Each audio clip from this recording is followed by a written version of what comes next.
বাংলা সহ জাতি শুনেছে যে স্বরাষ্ট্রমন্ত্রী অনুমান নির্ভর হাওয়ার উপর বায়বীয় ভাবে কিভাবে মিথ্যাচারের অভিযোগ করেছেন গতকাল।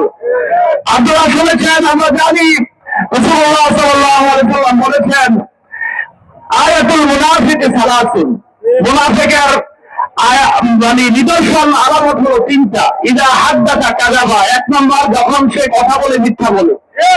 আপনারা জানেন স্বরাষ্ট্রমন্ত্রী তিনি তার মন্ত্রণালয়ের বিষয় ইসলামী ব্যাংক নয়, কিন্তু তিনি গায়ে পড়ে ইসলামী ব্যাংকের ব্যাপারে বলেছেন যে RBS এর 11,000 আর নির্বাচনের আগে 11,000 22,000 কোটি টাকা নাকি তার প্রতিপক্ষ দলের লোকেরা নির্বাচনের কাজে ব্যবহার করেছে।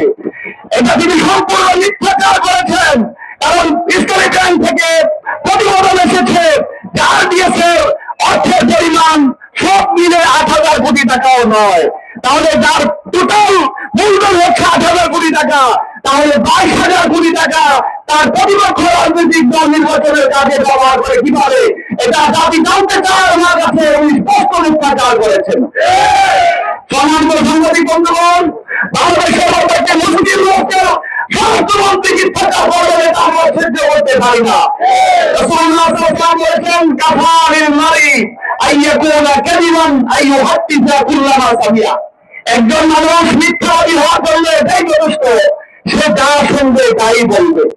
স্বরাষ্ট্রমন্ত্রী বলেছেন আমি শুনেছি, এবং তিনি বলেছেন দুষ্ট লোকেরা বলে। এই সমস্ত রেফারেন্স দিয়ে একজন জাতীয় দায়িত্ববান পদের ব্যক্তি কথা বলতে পারেন না। তিনি নিঃসন্দেহে মিথ্যাবাদী হওয়ার জন্য তার এই কাজগুলো কথাগুলো অবশ্যই যথেষ্ট।